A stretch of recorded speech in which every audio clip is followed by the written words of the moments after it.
Hola chicos, ¿cómo están? ¿Qué tal? Buenos días todavía. Espero que se encuentren bien eh, y que también me estén escuchando correctamente. Estaba esperando pues a que más de sus compañeros se junten. Bueno, supongo que ya podemos empezar porque ya estamos unos minutos tarde. Eh, y bueno, quería decirles además que las preguntas del ensayo ya están disponibles. Recuerden que van a ser sobre los temas que hemos visto hasta hoy, ¿no? El realismo científico tanto de Sankey como el de hoy, el de Farbach, y me parece que el texto de Rowbottom sobre la discusión entre Popper y Kuhn, ¿no? Ese va a ser el contenido de las preguntas, ¿no? Como siempre, ustedes tienen que elegir solamente una y hacer su ensayito. Eh, Muy bien, continuando con el programa, hoy día vamos a seguir debatiendo el realismo científico. El realismo científico es una tesis filosófica que, digamos, como discutimos la semana pasada, lo que propone es que las teorías científicas exitosas son verdaderas, ¿no? No podría ser un milagro, es el argumento más importante, no podría ser casualidad, no podría ser suerte, que justo nuestras mejores teorías científicas sean exitosas y sin embargo sean falsas, ¿no? Eso implicaría que hay pues una coincidencia, una casualidad, un milagro, ¿no? Que a pesar de tener tanto éxito sean falsas. Como no puede ser ese el caso, como no puede ser casualidad, como no puede ser milagro, tienen que ser verdaderas, ¿no? Ahora, como les había dicho, Sankey lo que quiere es, digamos, describir de manera muy general las tesis de realismo científico. Eh, de hecho, él no, él no se va a comprometer con un realismo científico en particular. Y más bien, ese no es el caso de Farbach, ¿no? Farbach en este texto sí va a defender un realismo científico muy particular y lo que va a tratar de hacer es demostrar que las formas de antirrealismo son falsas, ¿no? Porque una de ellas descansa en un argumento que él denomina el argumento de la meta-inducción pesimista, ¿no? El PMI. Pero bueno, entonces vayamos a algunas partes del artículo y conversamos sobre el tema, ¿no? A ver, en el resumen, ¿no? Farbach dice lo siguiente, ¿no? Este artículo resalta, ¿no? La defensa del realismo científico en contra de la meta-inducción pesimista, que apela al fenómeno del crecimiento exponencial de la ciencia, ¿no? Entonces, básicamente ya Farbach deja claro cuál es su objetivo. Su objetivo es debilitar el argumento de la meta-inducción pesimista y para ello se va a servir del fenómeno del crecimiento exponencial de la ciencia, ¿no? Ahora, luego dice, aquí el realismo científico es definido como la visión de que nuestras teorías científicas exitosas actuales son la mayoría aproximadamente verdaderas. Eh, y la meta-inducción pesimista es el argumento que proyecta la ocurrencia de refutaciones pasadas de teorías exitosas para que en el presente se concluya que la mayoría nuestras teorías científicas exitosas actuales son falsas, ¿no? Ese es el argumento que va a intentar refutar Farbach en este caso, ¿no? Ahora, teniendo eso en cuenta, les pregunto, ¿cuál es la diferencia?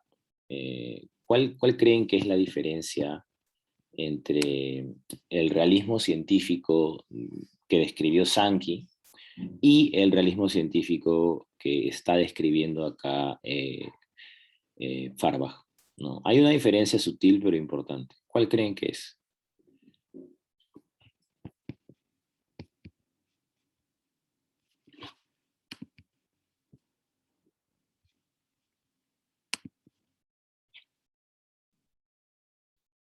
¿Se acuerdan cuál era la tesis del realismo científico de Sankey? Una de las más importantes.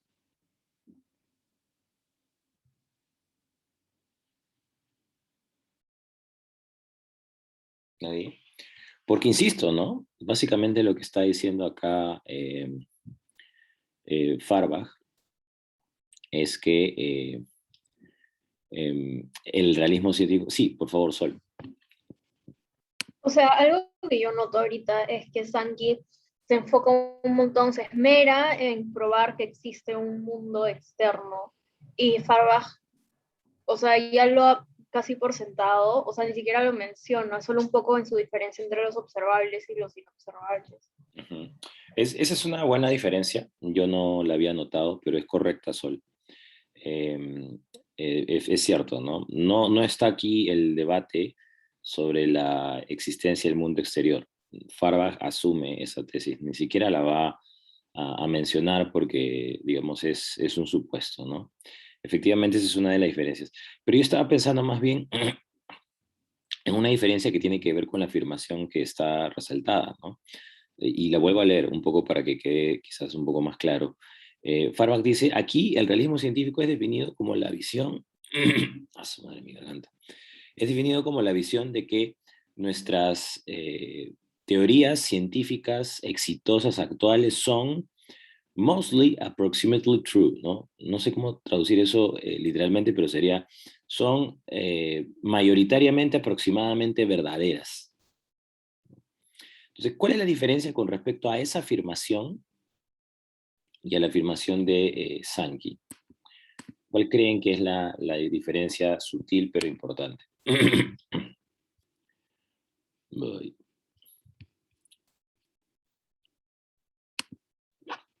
¿Nadie lo ve?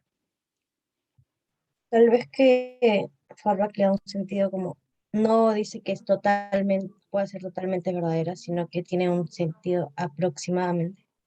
Exacto, Lucía, efectivamente, ¿no? Lo que está diciendo es una tesis más humilde, ¿no? Menos ambiciosa que la de Sankey.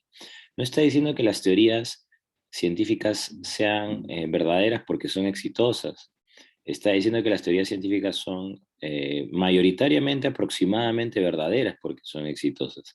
Y entonces ahí su tesis es más humilde, ¿no? Está diciendo que hay la probabilidad, aunque es muy poca, de que puedan ser falsas, pero más bien hay una alta probabilidad de que puedan ser verdaderas, ¿no? Eso es lo que está diciendo. Entonces, el realismo científico de Farbach es diferente al realismo científico de Sankey, ¿no? Es un realismo científico en todo caso menos ambicioso, más humilde, creo que más realista, de hecho, ¿no? Bueno, eso es lo primero que quería marcar, ¿no? Pero a ver, veamos entonces exactamente qué está entendiendo Farbach por realismo científico, ¿no? Dice, en este artículo voy a discutir tres posiciones, el realismo científico y dos formas de antirrealismo, ¿no? Yo entiendo que la posición del realismo científico es aquella que consiste en afirmar que nuestras teorías científicas exitosas, que nuestras teorías científicas empíricamente exitosas actuales son probablemente aproximadamente verdaderas. En otras palabras, para nuestras teorías científicas empíricamente exitosas actuales, la inferencia de su éxito a la aproximación de la verdad es una inferencia inductiva válida, ¿no? Entonces, claro, básicamente lo que nos está tratando de querer decir Farbach es que yo infiera que una teoría es aproximadamente verdadera debido a su éxito, es una inferencia inductiva válida, ¿no? Eh, ahora, hay algunos ejemplos de estas teorías, ¿no? Que son exitosas y por lo tanto son aproximadamente, mayoritariamente verdaderas. La teoría atómica de la materia, la teoría de la evolución, las afirmaciones acerca del rol que cumplen los virus y las bacterias en las enfermedades infecciosas, ¿no? Todo este tipo de afirmaciones son consideradas aproximadamente verdaderas, ¿no? Los realistas dicen, se apoyan esta posición en el argumento del no milagro, ¿no? Dice, bueno, esto es lo que ya les había dicho, dado que una teoría goza de éxito empírico, ¿no sería un milagro si es que, sin embargo, fueran falsas? no sería, wouldn't it be a miracle? No sería un milagro. Si, por ejemplo, las enfermedades infecciosas se comportan así todo el tiempo, como si estas causaran, como si estas fueran causadas por los virus y las bacterias, pero en realidad no son causadas por virus y bacterias. Entonces, claro, ese es el, digamos, el argumento central del realismo científico, ¿no? En lo que sigue, ¿no? Voy a omitir la palabra probable y aproximadamente, ¿no? Voy a usar simplemente la palabra verdadero, ¿no? Él va a hacer esa salvedad. Entonces, pero ya sabemos a lo que se refiere, ¿no? Bueno, entonces, en eso consiste el realismo científico de Farbach, ¿no? ¿Alguien tiene alguna objeción con esta definición? ¿Están de acuerdo con que esa debería ser la definición del realismo científico? ¿Creen que es una definición más realista? ¿Creen que es más justa? ¿O de pronto creen que si uno se compromete con una tesis tan humilde como esta, se aleja en realidad del realista científico? ¿Qué opinan? ¿Qué opinan con respecto a esta primera parte? Sol dice, menos ambiciosa que las otras, supongo. Sí, efectivamente, ¿no? Y probablemente al ser menos ambiciosa también es menos problemática, ¿no? Eh, y esa podría ser una ventaja, ¿no? Sol agrega, pero sí puede como overlapear con algunos antirrealismos, ¿no? Me gusta siempre este juego de lenguaje donde combinan el inglés con el español. Overlap significa algo así como intersecar, ¿no? ¿No, Sol? Intersecar, overlap. ¿Cuál es el significado de overlap? Intersecar, ¿no?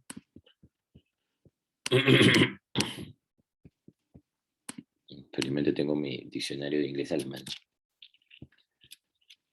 Overlap. Sobreponerse, claro. O superponerse. O traslapar. Ahí está, me gusta más esa traducción. Entonces, claro, lo que está diciendo Nosol es que el hecho de que este realismo científico se pueda, o sea, que su tesis sea menos ambiciosa, podría ser que se pueda traslapar con algunas formas de antirrealismo, ¿no? Pero para eso tendríamos que saber exactamente, Sol, qué es aquello que exactamente dice el antirrealismo, ¿no? Para efectivamente decir si es que pueden traslaparse una entre otras, ¿no? Si es que pueden confundirse de pronto una con otra. Pero bueno, yo creo que definitivamente el realismo científico de Farbach es más cuidadoso, ¿no? Es más prudente, por decirlo de alguna manera. Y me gusta que, digamos, ponga esa salvedad, ¿no? Pero bueno, a ver, avancemos para ver entonces a qué se refiere por antirrealismo y veamos si es que puede confundirse. Sí, Brigitte, por favor. Profesor, una pregunta, sí, ¿y quién mide el éxito de las teorías? O sea, porque si bien hay teorías que son grandes y que causan grandes revoluciones en algún momento, también hay esas pequeñas teorías que causan mini revoluciones. Entonces, el éxito dependería de en qué cultura se está utilizando dicha teoría para decir que es válida. Mira, muy buena pregunta, Brigitte, muchas gracias.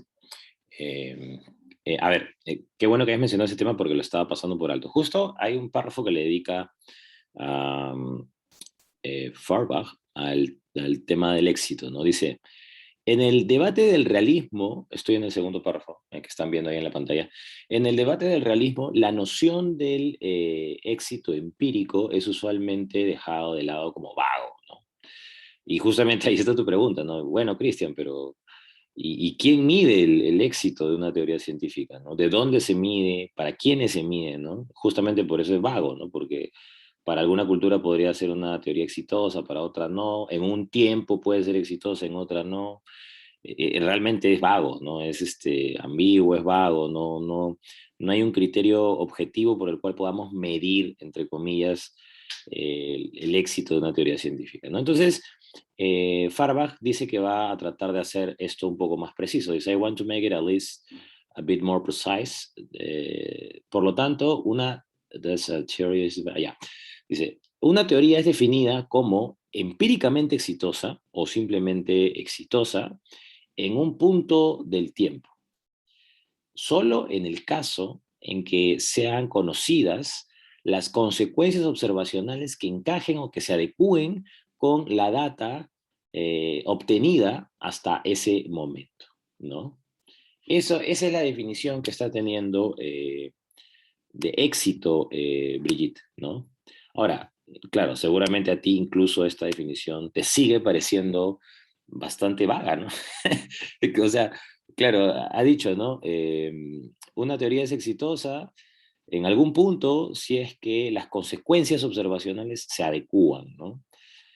Claro, y habría que ver, pues, qué significa que las consecuencias observacionales se adecúen. Significa que se tienen que adecuar una vez, varias veces, en un tiempo, en otro tiempo no, ¿no? Y ahí vienen todos los problemas de la inducción que hemos visto en el caso de Chalmers, ¿no? ¿Se acuerdan? Pero bueno, un poco para darte la idea, Farbach dice, por ejemplo, la teoría que describe correctamente, tan pronto como los científicos son conscientes, todas las observaciones y los experimentos que resultan de la obtención hasta ese momento, ¿no? Y hay no, hay tales casos suficientes de que encajen con ellas, ¿no? Claro, o sea, acá estoy tratando de interpretar a Farbach, ¿no? Me imagino que Farbach está pensando, Brigitte, en el éxito de una teoría en tanto las consecuencias observacionales encajen con eso. Por ejemplo, la teoría de Einstein, ustedes saben que había, digamos, predicho que el arco de luz tenía que tener tal cantidad de segundos, ¿no? Entonces, esto era revolucionario porque, de acuerdo a la teoría de Newton, el arco de luz debería botar otra cantidad de segundos, ¿no? Y, y claro, la teoría de Einstein se había considerado una teoría poderosamente explicativa, pero hubo un momento donde no había ningún experimento que, que la pueda refutar o que la pueda verificar, ¿no? Entonces todo el mundo estaba en vilo, hasta que apareció un observador astronómico británico, no me acuerdo su nombre, se me acaba de ir, lo tengo en la punta de la lengua, pero fue un observador británico que hizo los cálculos, ¿no? Se basó en la teoría de Einstein y dijo, a ver, voy a aprovechar el eclipse lunar de tal fecha y voy a medir, según la teoría de Einstein, cuánto debería medir el arco de la luz. Y lo voy a comparar con las matemáticas de Newton. Y ese experimento era debido a muerte, porque si la observación que sacaba ese astrónomo era más cerca de Newton, entonces toda la teoría de Einstein quedaba falsada, ¿no? Porque claro, acuérdense que de acuerdo a las matemáticas era muy exacto el número, ¿no? No es que, no, puede ser entre 1 y 10, no, no, no. O sea, creo que de acuerdo a la matemática de Einstein salía 0,75 segundos el arco de la luz que se tenía que formar. Y de acuerdo a las matemáticas de Newton salía 1,82 más o menos. Entonces, claro, la probabilidad de que Einstein se equivocara era alta, ¿no? De hecho, por eso se acuerdan que Popper consideraba que la teoría de Einstein era una teoría científica, ¿no? Porque las probabilidades de que puedan ser falsadas eran altas, ¿no? Su predicción era bien arriesgada.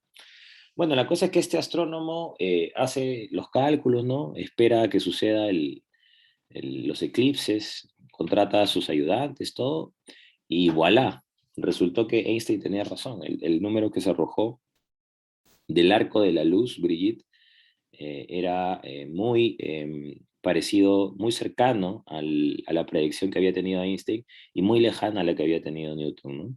Entonces, esa fue la primera consecuencia observable que se adecuaba a las predicciones de Einstein. Entonces, a eso se refiere Farbach con el éxito de una teoría. Para que exista éxito, tiene que haber este tipo de adecuaciones entre lo que dice la teoría y las consecuencias observables de lo que predice la teoría, ¿no? En los hechos, obviamente, ¿no? Ahora, obviamente no bastó ese experimento, pues, Brigitte, ¿no? Comenzaron a hacerse otros, y bueno, lo que sí se consiguió fue que la teoría de Einstein ganara mucho prestigio. Y una vez que gana mucho prestigio, comienza a ser utilizada como paradigma en las universidades, ¿no? Y en esa medida cada vez va a, digamos, probándose y haciéndose más experimentos, y ahí goza, pues, de un éxito empírico aceptable, ¿no? ¿Cuándo es aceptable y cuándo no, Brigitte? Esa es una pregunta que yo incluso no estoy en condiciones de responder. Pero creo que es una gran pregunta, ¿no? Es decir, saber en qué momento podríamos considerar que una teoría es exitosa, ¿no? Claro, porque uno podría decir que ese experimento no fue suficiente, ¿no? Tendría que hacerse más. Eh, y sí, de hecho la pregunta es ¿cuántos más? Pero bueno, eso ya es parte de otro debate, ¿no? Tratar de brindar condiciones en las cuales podamos decidir cuándo estamos frente a una teoría empíricamente exitosa y cuándo no. Am, Ahora, esto se vuelve muy complicado también, ¿no? Por ejemplo, hablemos de las teorías psicológicas, ¿no? ¿Cuándo una teoría psicológica es exitosa?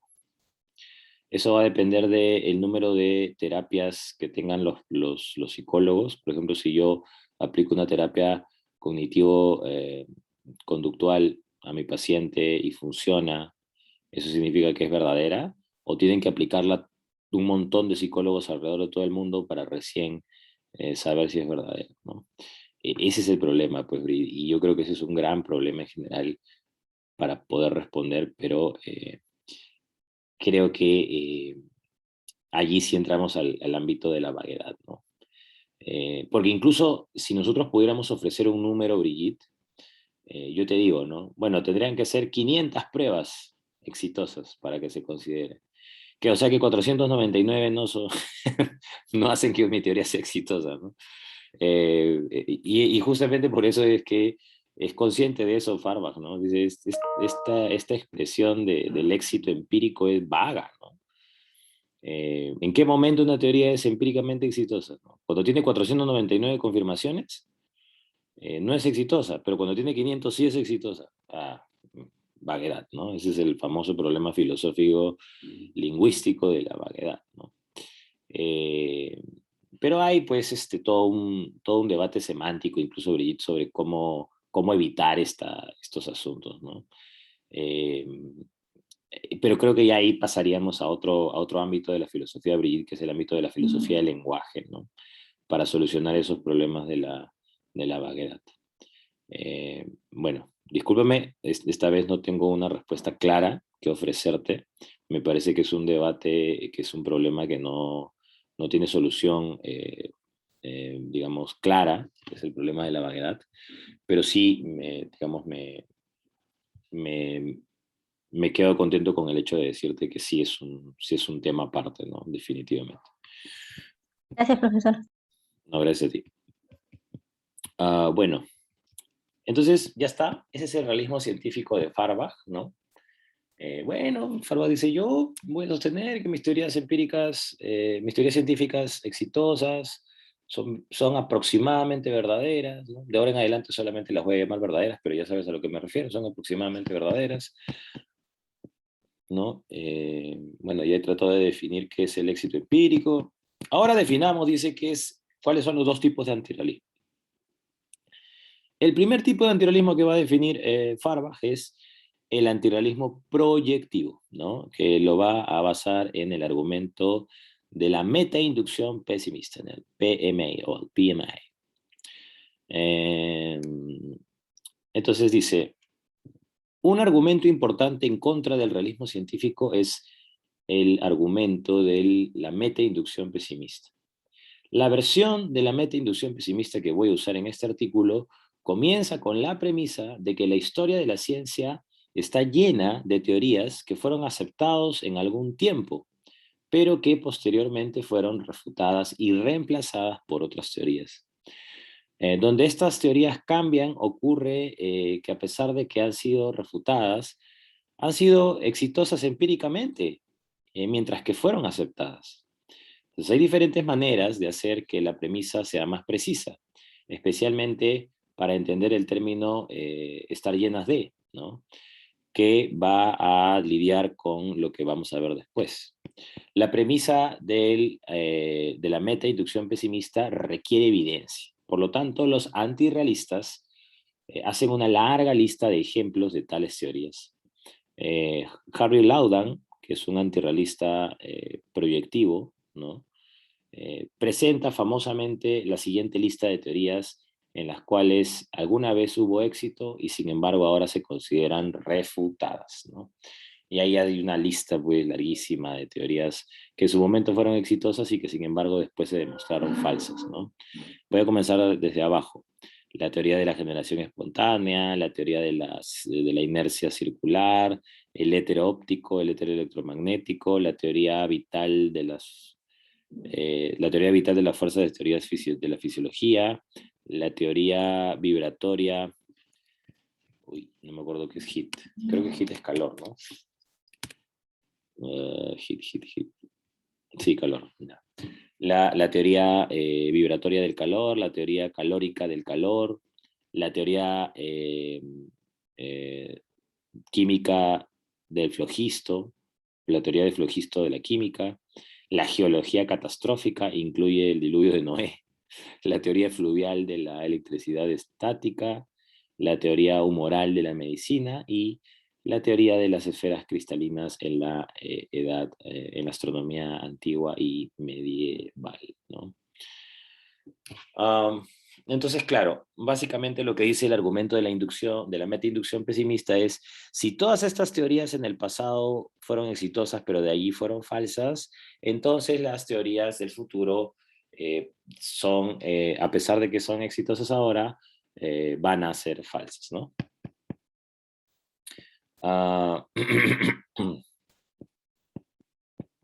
Bueno, ahí se menciona el caso de la luz, ¿no? ¿Qué es lo que pasó con la luz en Newton? Newton tuvo que introducir el éter, pero después se probó que el éter no existía, y por lo tanto, a pesar de que la teoría de Newton fue durante mucho tiempo exitosa, después se demostró que terminó siendo falsa, ¿no? Muchos filósofos han considerado estos ejemplos, estoy acá en este párrafo, para digamos, impresionantes como evidencias de la premisa de la meta-inducción pesimista, ¿no? De que la ciencia está llena de teorías exitosas, pero teorías refutadas, ¿no? El argumento de la meta-inducción nos invita a inferir de esta premisa que muchas de nuestras teorías exitosas actuales serán refutadas en algún tiempo en el futuro. Si este razonamiento es correcto, el realismo científico es probado como falso. Claro, porque lo único que necesita decir un antirrealista proyectivo es que si en el pasado ha sucedido esto, en el futuro probablemente sucederá. Eso significa que algunas de nuestras teorías científicas exitosas actuales en el futuro serán probadas falsas también, ¿no? ¿Cómo se llama este tipo de antirrealismo? Se llama el antirrealismo proyectivo, ¿no?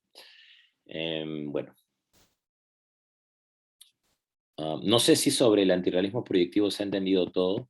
¿Han entendido entonces en qué consiste el argumento de la meta-inducción pesimista? ¿Ha quedado claro? ¿Alguien tiene alguna duda?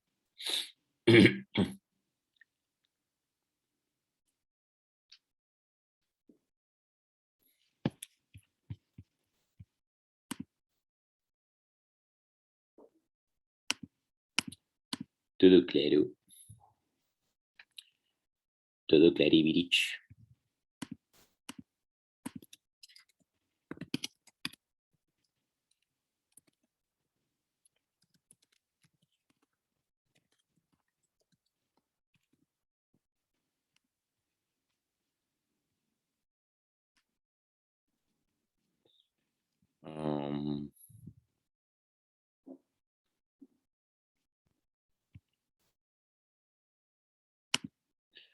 Acá está, lo encontré. Muchos años antes. No puedo creer que lo encontré. Ya miren, les voy a compartir un videito para que vean un poco en qué se basa el ejemplo que mencionó Farbach. Pucha, este video, se lo juro que yo pensaba que, yo lo vi hace años en DVD, ¿no? Pero está en YouTube, entonces que lo voy a compartir acá. Vamos a compartirlo en YouTube. Ya, miren, este es un ejemplo de, de cómo la teoría de Newton fue útil durante muchos años, pero después se probó falsa. ¿Por qué? Porque no explicaba la naturaleza de la luz, algo que Einstein sí llegó a explicar correctamente. Entonces, algo que Einstein sí llegó a explicar correctamente. Entonces, Einstein reemplazó a Newton y por lo tanto la teoría de Einstein fue la teoría científica exitosa actual, ¿no? Pero a ver, veamos el videirri para ver de qué hablo. De que viviera Einstein, la búsqueda de la unificación comenzó con el accidente más famoso de la historia de la ciencia. La anécdota cuenta que Odio cuando hablan en español ibérico, pero ya lo siento. un día de 1665, un joven estaba sentado bajo un árbol cuando de repente vio cómo caía una manzana de él. El desprendimiento de aquel fruto sirvió para que Isaac Newton revolucionara nuestro concepto del universo. Una apuesta ambiciosa en su época. Newton aseguró que la fuerza que atraía a las manzanas hacia el suelo y la que mantenía a la Luna en la órbita terrestre no eran sino la misma. En un solo paso, Newton había unificado el cielo y la Tierra en una teoría que llamó gravedad. Pero había un problema. A pesar de describir la fuerza de la gravedad con una gran exactitud, Newton ocultaba un bochornoso secreto. No tenía ni idea de cómo funcionaba.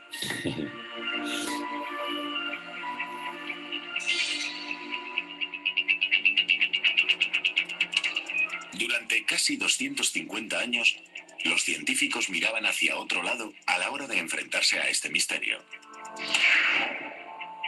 A principios de siglo, un anónimo empleado de una oficina de patentes suiza lo cambió todo. Mientras revisaba las solicitudes para patentes, Albert Einstein reflexionaba sobre el comportamiento de la luz. Pero no sabía que sus cavilaciones le llevarían a resolver el misterio de Newton acerca de lo que es la gravedad. A los 26 años, Einstein descubrió algo sorprendente: que la velocidad de la luz es una especie de límite cósmico que nada en el universo puede superar. Pero nada más publicar este concepto, Einstein se daba cuenta de que se estaba enfrentando al padre de la gravedad. El problema era que la idea de que nada puede ir más rápido que la luz contradecía la teoría de la gravedad de Newton. Para comprender este conflicto, debemos realizar algunos experimentos. Ese es el más bacán, miren. Para empezar, concibamos una catástrofe cósmica. Imagínense que de repente y sin previo aviso, el Sol se vaporizara y desapareciera por completo. Wow. Construyamos esta catástrofe y veamos el efecto que produciría en los planetas según Newton. La teoría predice que si se destruyera el Sol, los planetas saldrían inmediatamente de sus órbitas y se perderían en el espacio.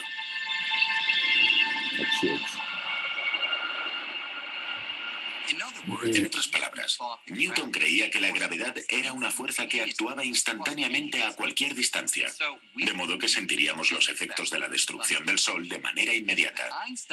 Pero Einstein encontró un gran problema en la teoría de Newton, un fallo que se descubría al investigar sobre la luz. Einstein sabía que la luz no viaja instantáneamente. De hecho, los rayos solares tardan 8 minutos en recorrer los 150 millones de kilómetros que hay hasta la Tierra. Y se había demostrado que nada, ni siquiera la gravedad, viaja más rápido que la luz, ¿cómo podría salirse de órbita la Tierra antes de que la oscuridad causada por la desaparición del Sol llegara a nuestros ojos?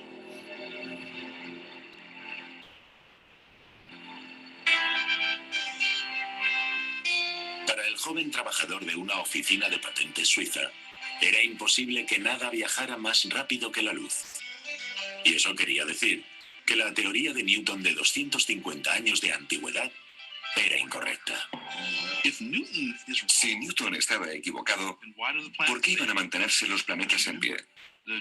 Debemos recordar que el logro de las ecuaciones de Newton se produjo gracias a la necesidad de comprender los planetas y las estrellas, sobre todo de saber por qué los planetas siguen sus órbitas. Con las ecuaciones de Newton se podía calcular el movimiento de los planetas. Einstein consiguió resolver este dilema. Cuando rondaba la treintena, Einstein dio con un nuevo concepto del universo en el que la gravedad no excedería el límite de velocidad cósmica. Mientras conservaba su empleo en la oficina de patentes, se embarcó en una travesía en solitario para resolver este misterio. Tras casi 10 años devanándose los sesos, encontró la respuesta en una nueva forma de unificación.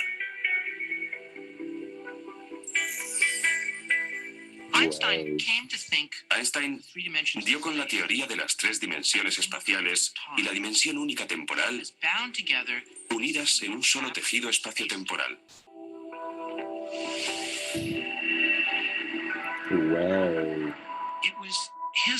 Tenía la esperanza de comprender la geometría del tejido tridimensional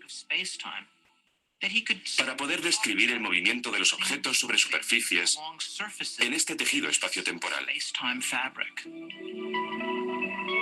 Igual que la superficie de una cama elástica, se comba o se estira debido a objetos pesados como los planetas y las estrellas. Y es esta curvatura del espacio-tiempo la que crea lo que llamamos gravedad.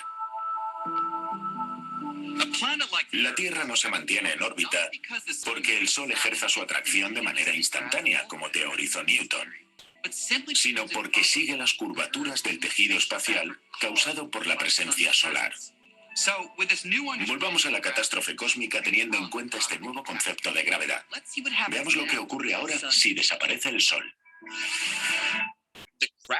La perturbación gravitacional provoca una ola que viaja por el tejido espacial del mismo modo que lanzar una piedra a un lago genera una ondulación en la superficie del agua. De modo que no percibiríamos un cambio en nuestra órbita alrededor del Sol hasta que esa ola no alcanzara nuestro planeta. Es más, Einstein calculó que estas ondas gravitacionales viajan exactamente a la velocidad de la luz. That's right. Con esta nueva teoría, resolvió el conflicto con Newton sobre la rapidez a la que se desplaza la gravedad. Pero además, le proporcionó al mundo entero una nueva forma de ver lo que es la fuerza de la gravedad, curvaturas y pliegues en un tejido del espacio y el tiempo. Einstein bautizó a su nuevo concepto de la gravedad como relatividad general, y no tardó en convertirse en un nombre muy familiar. Bueno, ese es el fragmento donde se discute digamos, la explicación de la gravedad de acuerdo a Einstein y de acuerdo a Newton, ¿no? Y creo que es un fragmento muy didáctico. Si ustedes puedan ver el documental completo, busquen documental NOVA, teoría de cuerdas. Es bien interesante. Bueno, el asunto está en que durante estos 250 años en que la teoría de Newton fue considerada verdadera, lo fue por una razón muy sencilla, ¿no? Porque como dicen en el video, los científicos hacían los cálculos del comportamiento de los astros basándose en las ecuaciones newtonianas y funcionaba, era una teoría exitosa, ¿no? La pregunta es, ¿por qué una teoría exitosa como la de Newton estaba fundamentalmente equivocada sobre la naturaleza de la gravedad, como después va a probar Einstein, ¿no? Y justamente allí está la fuerza del argumento de la meta-inducción pesimista de los antirrealistas proyectivos. El antirrealista proyectivo va a decir que así como la teoría de Newton fue exitosa durante mucho tiempo y se probó falsa después, por lo tanto, algunas o la mayoría de nuestras teorías científicas exitosas actuales serán probadas falsas en el futuro, ¿no? Como sucedió con la teoría de Newton. Un poco para ver también si entendieron el video, ¿no? Si es cierto lo que dice Einstein sobre la gravedad, y suponiendo que estamos en este fenómeno catastrófico en el que el Sol desaparece, la pregunta es, de acuerdo a Einstein, ¿cuánto se demorará la Tierra en desorbitarse? Más o menos. ¿Cuánto se demorará la Tierra en desorbitarse? Si el Sol desaparece, ¿cuánto se demora la Tierra en desorbitarse, según Einstein?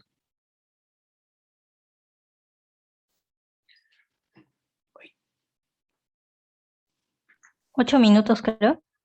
Exacto, 8 minutos, ¿no? Y de acuerdo, exacto, Ariana también y Brigitte. Y de acuerdo a Newton, ¿cuánto se debería demorar? Sería inmediato. Exacto, sería inmediato, ¿no?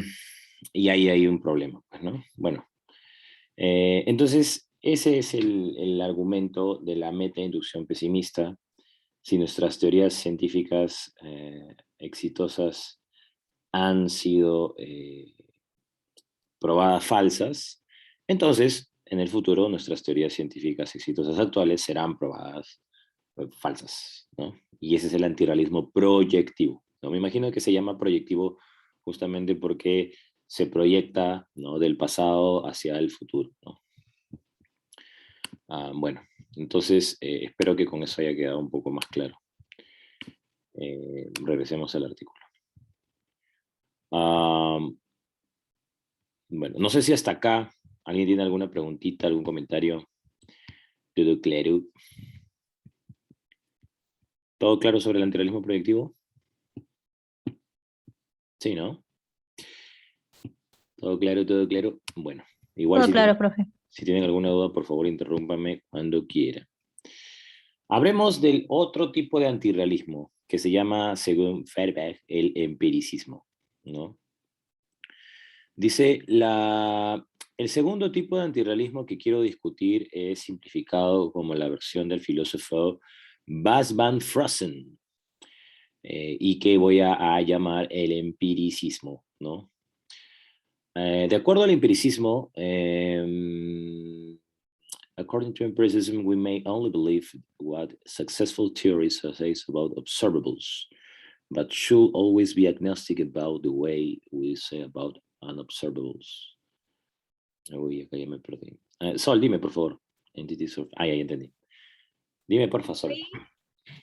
El empiricismo no es como casi realista. Por eso decías que se traslapaban, ¿no? Claro. O que se overlapeaban. Ya, ¿te parece si primero explico en qué está el empiricismo y de ahí, porque esa es una buena pregunta. Vamos a chequear entonces en qué se diferencian, ¿ya? Si es que se diferencian, ¿no? Porque de repente tienes razón, de repente se confunden. A ver, dice que de acuerdo al empiricismo, nosotros solo deberíamos creer en teorías exitosas que versen sobre observables. Ahora, ¿qué significan observables aquí? Entre paréntesis, Feuerbach dice entidades o fenómenos. Yo me imagino que se refiere a las entidades o fenómenos que podemos observar, como por ejemplo el Sol, la Luna, los astros, ¿no?, los planetas, ¿no? Pero dice que debemos ser agnósticos respecto de los inobservables, ¿no? O sea, debemos ser agnósticos sobre lo que nuestras teorías científicas digan acerca de los inobservables.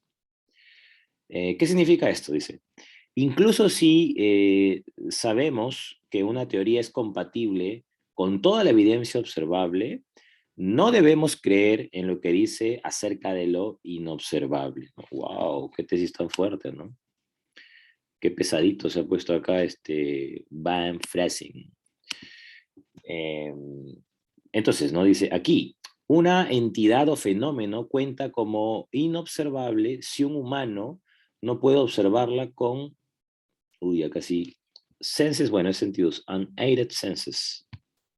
Me imagino que significará con todos sus sentidos, ¿no? Creo que se refiere, o sea, que ni siquiera con un microscopio. Claro, Porque después se claro, explica, por ejemplo, sí podemos creer que existe el óvulo porque se puede ver, pero el esperma no, porque para eso necesitas microscopio. claro, claro. Gracias, Sol. Espérate. Quería ver cuál es el significado literal de unaided. Ya, unaided significa without help, o sea, sin ayuda. Entonces, claro, lo que dice acá es, regreso.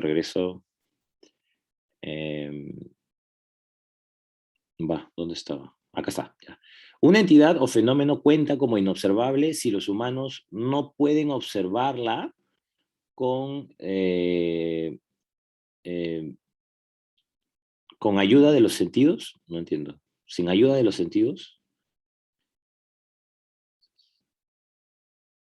Claro, o sea, que dependen de los sentidos, ¿no es cierto? Pero solamente con la ayuda de los instrumentos. Wow, acá ya me perdí ya. No entiendo qué quiere decir. Here an entity or phenomenon counts unobservable if humans cannot observe it.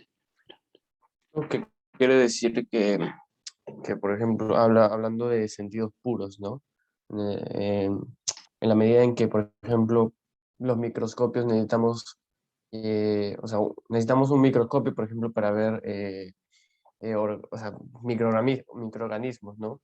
No estamos viendo directamente, no estamos usando la vista, o sea, estamos usando la vista, pero con ayuda de objetos, de instrumentos. Claro. Yo también estaba pensando en algo como eso. Pero es que mi cerebro ahorita está pensando en inglés y español y no entiendo qué significa esa última parte de with unaided senses. O O sea, sea, claro, sin ningún instrumento, pues. Solamente Exacto. con tus 5 sentidos. Sin ayuda, profesor. Ni telescopio, nada. O sea, sin ayuda externa. Ujú. ya. Ahorita saben cómo está mi cabeza, como ese meme de la chica que se imagina un montón de números matemáticos y no puede resolverlos. Pero voy a confiar en su interpretación, ¿ya? Me imagino que ustedes están más frescos con el inglés. Ya, entonces, claro, de hecho tiene sentido porque líneas más abajo dice algo así como, claro, yo puedo observar, por ejemplo, un óvulo, ¿no? Dice una célula humana, que es un óvulo. De hecho, el óvulo tiene el tamaño del punto de los puntos finales del texto que estamos viendo ahorita, ¿no? Es así de pequeñito. Pero no puedo observar, por ejemplo, un espermatozoide. Para observar un espermatozoide tendría que utilizar un microscopio lo suficientemente poderoso como para acercarme a verlo, ¿no? Y eso que incluso sí es bien pequeño.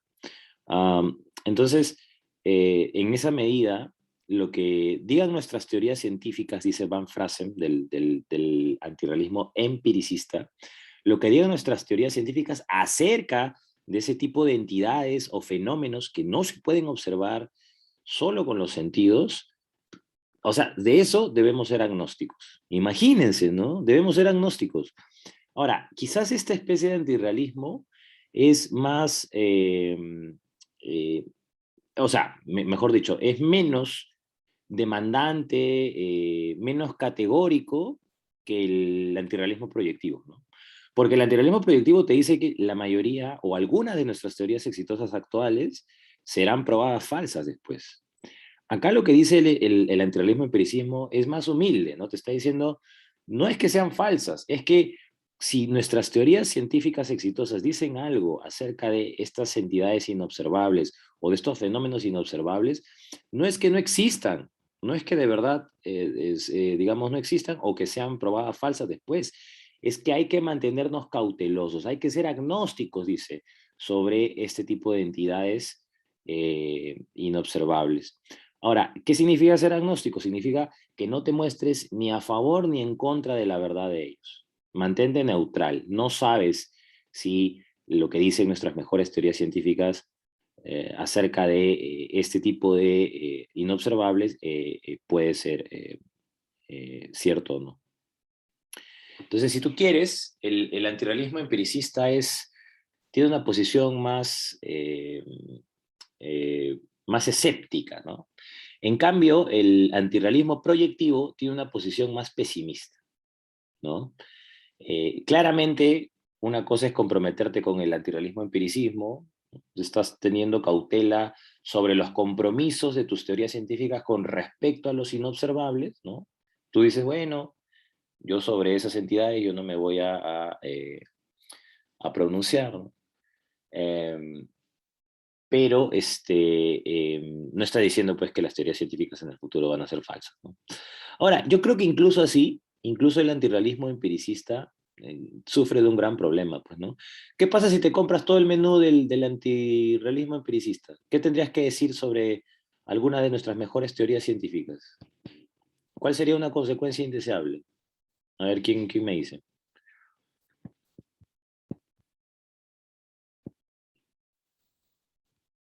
Sí, Sol, por favor. Que las teorías buenas, por lo menos en su mitad, sí son verdaderas, por la parte en la que refieren a observar. A eso me refería, aunque casi ya es realista, porque es mitad realista. Claro, exacto. Wow, qué complicado. A ver, ¿cómo lo diferencio acá? Claro, lo que pasa es que, por ejemplo, tomemos el rol de los virus, ¿no? Ustedes saben que los virus son entidades microscópicas inobservables, pues, ¿no? Ya les he dicho ya que no existe un instrumento como el microscopio para poder observarlo directamente, al menos, ¿no? Entonces son entidades inferidas, así se conocen en ciencia, ¿no? Una entidad inferida. Entonces, ¿cómo haces para probar su verdad, ¿no? Bueno, lo que te diría el empiricismo es que debes mantenerte agnóstico con respecto a la existencia de los virus. Ya, pero si haces eso, entonces, ¿qué pasa, por ejemplo, con la explicación que tú tienes ahorita sobre las vacunas, ¿no? O sea, ¿cómo te comportas aquí? Tienes que irte a vacunar, pues, ¿no? Entonces tienes que creer en que de verdad los virus existen. Si no creyeras en que los virus existen, entonces no irías a vacunarte. Es imposible mantenerse agnóstico con respecto a una situación como esa. En esa medida, sí es una forma de antirrealismo, ¿no? Porque prácticamente te está invitando a que no tomes partido no tomes posición sobre probablemente la mejor teoría de la explicación de algunas enfermedades que tenemos, ¿no? Que es la teoría viral, ¿no? Entonces, sí, claro que es una forma de antirrealismo, ¿no? Te está yendo en contra de la verdad de las teorías científicas, ¿no? Ah, claro, Sol dice, hay que preguntarle a James. Bueno, ah, James ahí tendría una salida, ¿no? Porque James es pragmatista, pero él termina diciendo que a largo plazo las cosas se tienen que saber, ¿no? Entonces, incluso si tú no crees en las vacunas y eso tiene consecuencias negativas a largo plazo, como por ejemplo que te mueras, bueno, entonces ahí hay algo que no está funcionando, ¿no? Sí, ajá, exacto, Sol. Te mandaría a vacunarte porque se trata de la vida o la muerte. Ajá, muy bien. Buena interpretación. Ya, entonces para responder tu pregunta, Sol, ¿qué diferencias habrían entre el realismo, digamos, humilde que defiende Farbach y el antirrealismo empiricista que defiende Van Frase? Primera diferencia, Sol.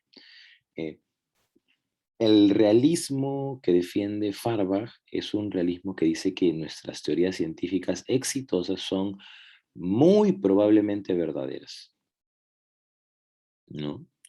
Entonces, debido a esa alta probabilidad de que sean verdaderas, son teorías confiables, Sol.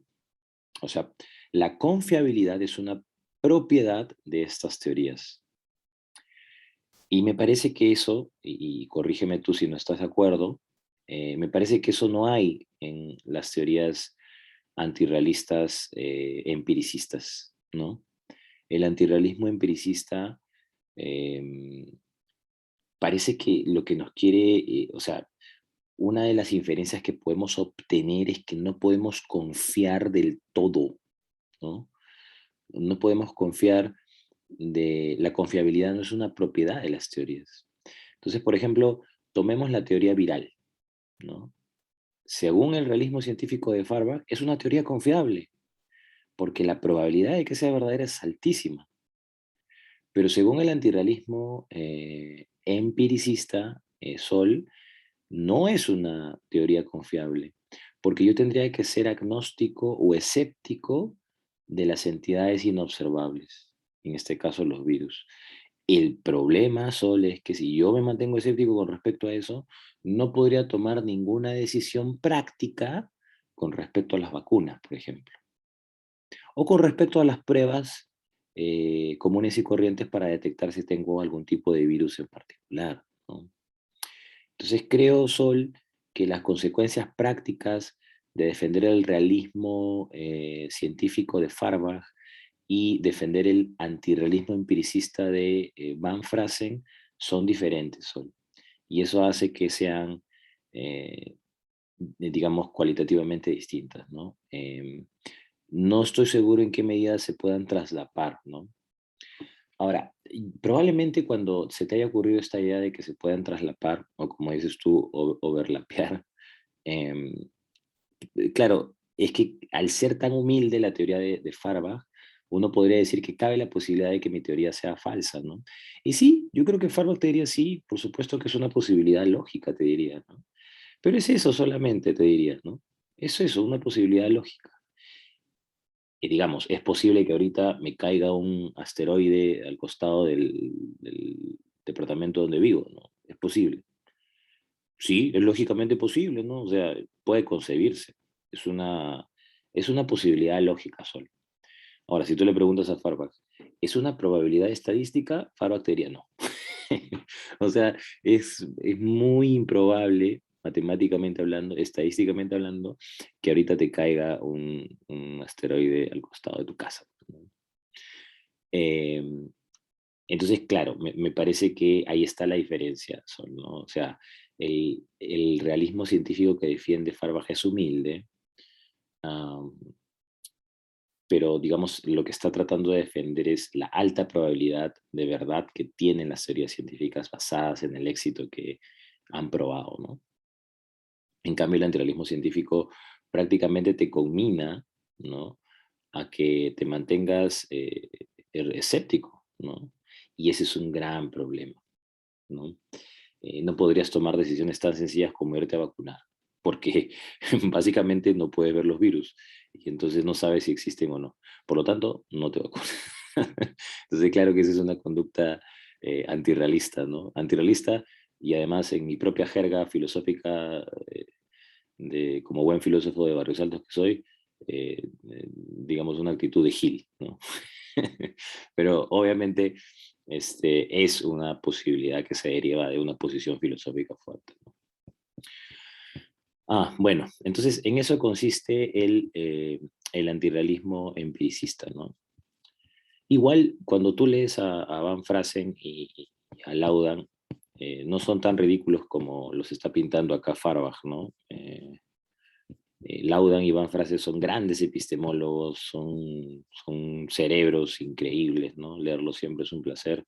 Y de hecho ponen en aprietos a cualquiera que quiera calificarse como realista científico, ¿no? Bueno, no sé si hasta allí, con respecto al antirrealismo empiricista, tienen alguna dudita, alguna preguntita.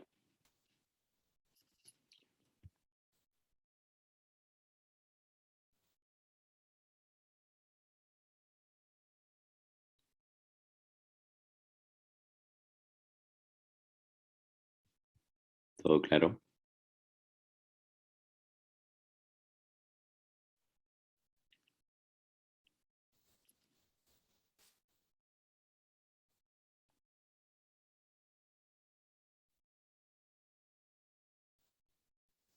Ahora, eh, bueno, mientras que se les ocurre algo, y si no se les ocurre tampoco hay roche, pero estaba pensando en que En que, claro, en el caso del antirrealismo empiricista,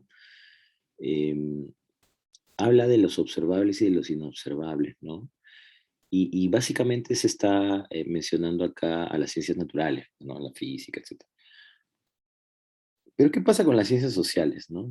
¿Qué pasa con fenómenos eh, digamos, y categorías que se usan en la sociología, en la historia, ¿no? Y ¿saben qué se me vino a la mente, chicos, chicas? La raza, por ejemplo, ¿no? Am, claro, uno diría que la raza es un hecho observable, ¿no? Porque hay gente que es blanca, hay gente que es negra. Claro, ¿no? Uno podría decir eso, ¿no? Pero, o sea, desde un punto de vista biológico, genotípico, por ejemplo, la raza no existe, ¿no? O sea, tú vas a un genetista y le dices, oye, quiero estudiar la raza, pues se va a reír de tu cara, pues, ¿no? Porque, digamos, hay evidencia empírica que prueba que nosotros, los seres humanos, somos 99,9% idénticos, ¿no? Idénticos. Y que solamente el 0,1% nos hace diferentes, ¿no? Y curiosamente ese 0,1% se encarga de nuestro color de piel, de nuestro color de ojos, de nuestro color de cabello, todas esas características raciales que se han utilizado para discriminar, digamos, en el mundo, ¿no? Entonces, claro, desde un punto de vista biológico la raza no existe, pero desde un punto de vista científico-social sí. O sea, es claro que, por ejemplo, en el Perú ha existido un proceso de racialización en el que se han querido separar a blancos de negros, de cholos, etcétera, ¿no? Y es claro que desde un punto de vista sociológico, digamos, al existir el fenómeno social del racismo, digamos, un fenómeno observable, ¿no? Pero es raro porque, o sea, me estaba poniendo a pensar en eso cuando hablan de lo observable y lo inobservable, ¿no? Porque, digamos, ¿en qué medida es observable? ¿Concretamente la raza es observable o más bien es interpretable, ¿no? Eso me llama mucho la atención, ¿no? Parece que la raza es más bien una interpretación, ¿no? No es que sea un evento del mundo, no es que sea un fenómeno del mundo, sino que es una interpretación, ¿no? Ahora, lo que sí existe es racismo, pues, ¿no? Eso sí es un hecho objetivo, hay gente que discrimina a otra por su color de piel, ¿no? Y bueno, el racismo no se reduce solamente a eso, es un fenómeno más complicado que tiene que ver con los privilegios de un grupo de personas, ¿no? Eh, por eso también es gracioso, por ejemplo, cuando escucho a Juliana Oxenford decir que hay racismo invertido, ¿no? Eh, a mí me cae bien Juliana Oxenford, me parece medio extravagante, me llama mucho la atención. Eh, pero claro, a veces dice unas afirmaciones pues, disparatadas, ¿no? No existe propiamente racismo invertido porque el racismo no solamente es la discriminación por tu color de piel, sino también la existencia de un conjunto de privilegios históricamente demostrados en un grupo y no en otro, ¿no? Entonces, claramente ser blanco en el Perú ya te da un conjunto de privilegios que no tiene una persona no blanca, ¿no? Y no tiene nada de malo decirlo, no es que seas un resentido social por afirmarlo, ¿no? Es lo mismo que decir que ser hombre en el Perú es también pertenecer a un grupo privilegiado, ¿no? Yo, por ejemplo, puedo salir a la calle de noche y no tengo que estar preocupándome de si me van a violar o me van a silbar o si me van a acosar, ¿no? No es una preocupación. Yo voy tranquilo por la noche y lo único que me tengo que preocupar es si me van a robar, pero no si me van a acosar, por ejemplo, ¿no? Esa sí es una preocupación de las mujeres en nuestra sociedad. En ese sentido yo soy privilegiado, ¿no? Tengo acceso a mejor fortuna que las mujeres solamente por mi condición de ser hombre, ¿no? Eh, y así, ¿no? Entonces, claro, cuando hablamos de conceptos así de la ciencia social como el racismo, como el sexismo también, ¿no? Eh, no estoy tan seguro de cuál es la diferencia, si es que lo hubiera, entre fenómenos observables o interpretables, ¿no? De pronto son lo mismo y quizás en toda observación interviene también la interpretación, ¿no? pero no me queda claro, ¿no? ¿Qué es aquello que se puede observar y aquello que no se puede observar? Por ejemplo, yo no puedo observar, no sé, pues, em, l- las razas desde un punto de vista genético, ¿no? La puedo observar desde un punto de vista histórico, sociológico, pero ¿cómo proceso eso, ¿no? Pero bueno, ese ya es otro tema. Solamente se me estaba ocurriendo y se los estaba comentando. Ah, a ver, después Farbach ofrece como una especie de marco teórico para el realismo, ¿no? Hay aquí unas formalizaciones que honestamente no me interesan. No me parece que haya mucha sustancia filosófica en esto, así que la voy a pasar de frente. Lo que sí me interesa es cómo él prueba que el crecimiento exponencial de la ciencia refuta el argumento de la meta-inducción pesimista. Eso sí me interesa, ¿no? Entonces, bueno, Farbach se va a servir de este cuadro estadístico y va a decir, bueno, vayamos al año 1900, entre 1900 y 1920, ¿no? Y comparémoslo con el año 2000 y veamos cómo ha crecido la publicación de artículos científicos, ¿no? Y la respuesta es que el crecimiento del artículo científico es exponencial, ¿no? ¿Cuál es el resultado? ¿No? Bueno, el resultado es como dice Farbach al final, ¿no? Dice, y estas son las conclusiones, de hecho esta es la parte más importante de todo, así que lo voy a resaltar. Dice, ambos, tanto el número de artículos, digamos, indexados como el número de científicos ha crecido, ¿no? Y se ha duplicado en un ratio de 15 a 20 años, ¿no? Este es un crecimiento muy importante, muy fuerte, ¿no? Significa que la mitad del trabajo científico que jamás se ha hecho en el mundo es de los 15 y 20 últimos años, mientras que la otra mitad se ha hecho antes y que las tres partes de todo el trabajo científico que jamás se ha hecho es de los 30 o 40 últimos años, mientras que todo lo demás se ha hecho antes, solamente un cuarto. Como muestra Farbach, este ratio se ha duplicado, esta duplicación del ratio implica que los resultados que necesitamos para la siguiente sección, ¿no? ¿Y cuál es el argumento? Que el 95% de todo el trabajo científico que jamás se ha hecho desde 1915. Y, oh coincidencia, vayamos a la lista que había mencionado acá mi querido amigo Farbach. Vayamos a la listita. Adivinen esta lista de los antirrealistas, ¿de dónde es? Esta lista es de teorías que son antes, pues, de 1915, pues, por favor. Mucho antes, ¿no?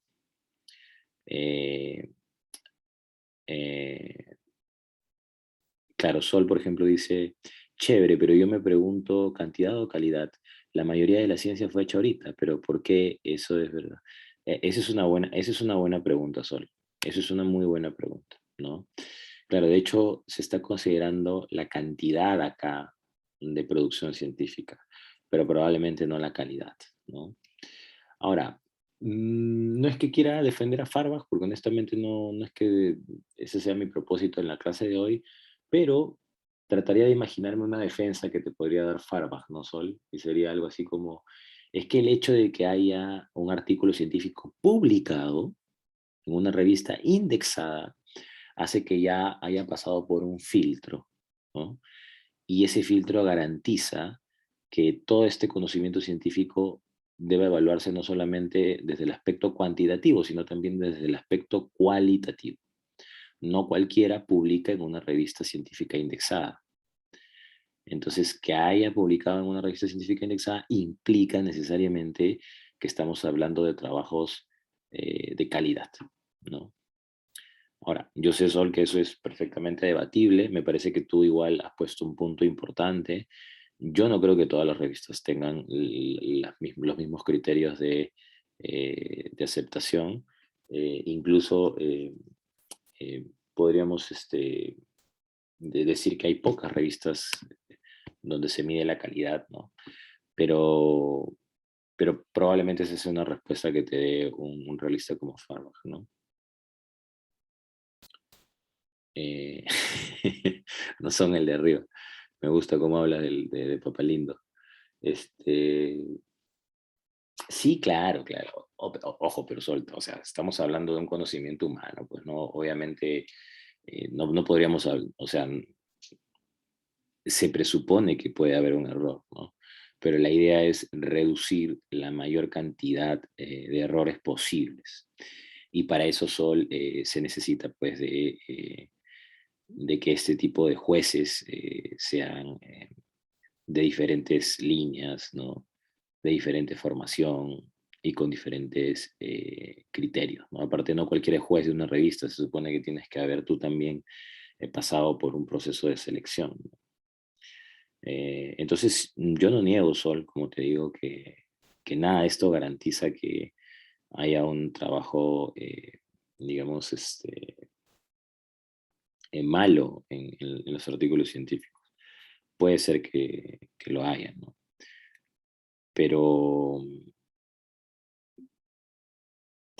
ahora me has hecho acordar, hay un experimento que se hizo hace tiempo, ya no creo que me dé tiempo para buscarlo, ahí sí me demoraría un poco, pero hay un experimento que se hizo, Sol, de esto, ¿no? Y un científico demuestra que para que tu artículo sea publicado en una revista prestigiosa, en realidad más importaba la universidad de donde vengas, ¿no? Entonces, claro, los jueces ni siquiera veían tu trabajo, sino veían las relaciones académicas que tenías. Entonces se hizo este experimento y claro, obviamente el artículo que se publicó era una basura, tenía, tenía conclusiones falsas y todo, y funcionó, ¿no? Entonces eso podría ser un argumento a favor tuyo, Sol, ¿no? ¿En qué medida las revistas científicas tienen filtros lo suficientemente objetivos para seleccionar a sus trabajos, ¿no? Pero bueno, el asunto es que, a ver, vamos a darle por principio de caridad, Sol, la razón a Farbach por un momento para entenderlo, ¿no? Entonces, primero hay que entenderlo. Entonces, bueno, básicamente, ¿qué es lo que te está diciendo Sol acá Farbach? Que sí es cierto que el 95% del trabajo científico hecho hasta ahora se ha hecho después de 1915, eh, y el argumento de la inducción pesimista se refiere a teorías científicas antes de esta fecha, entonces me estás diciendo que te estás basando en el 5% de las teorías científicas para decir que todas nuestras teorías científicas o algunas de nuestras teorías científicas o la mayoría de nuestras teorías científicas en el futuro serán falsas. Solo te estás basando en el 5%, porque el 95% restante responden a teorías científicas exitosas actualmente, ¿no? Y que no se han refutado hasta el momento. Entonces el argumento de Farbach es que el argumento de la inducción, de la meta-inducción pesimista es débil, ¿no? No funciona, porque solo se basa en el 5% de toda la ciencia producida hasta el momento. Para que sea fuerte tendría que basarse de 50 para arriba, ¿no? Pero ese no es el caso. El caso es que el 95% de nuestras teorías científicas actuales no se ha probado falsa. Y por lo tanto, no tiene sentido ser pesimistas con respecto a ellas. Esa es la salida, esa es la defensa de Farbach del realismo científico, ¿no?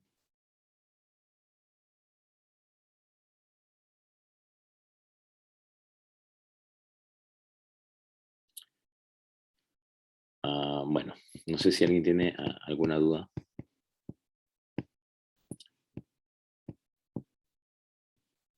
Miren lo que dice Farbach, por ejemplo, ¿no? Eso significa que podemos confiar en la teoría de la evolución, en la tabla periódica de los elementos, en la conservación de la masa y la energía, en las enfermedades infecciosas causadas por virus y bacterias.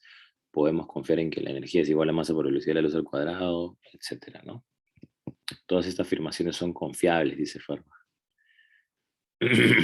porque pertenecen al 95% que no se ha probado falsa, ¿no?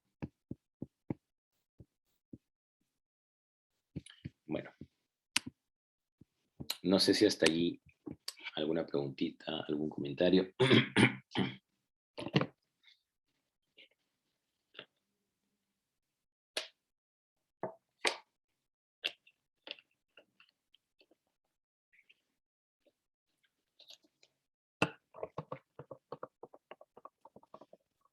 ¿Todo claro, amigos?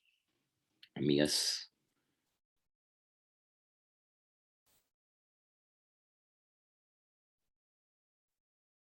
Ya. Bueno, gente, entonces creo que podemos dejar la clase hasta ahí. Y por favor, nos revisen las preguntas del ensayo y nos vemos la siguiente semana. ¿Ya? Cuídense mucho, estamos conversando. Gracias por su asistencia y como siempre también, sobre todo por sus preguntas y sus comentarios. Es siempre interesante resolverlos. Cuídense, un abrazo. Estamos conversando. Chao, chao. Muchísimas gracias. Gracias, profesor. Nada Hasta más. luego. Profesor. Chao, gracias, cuídense.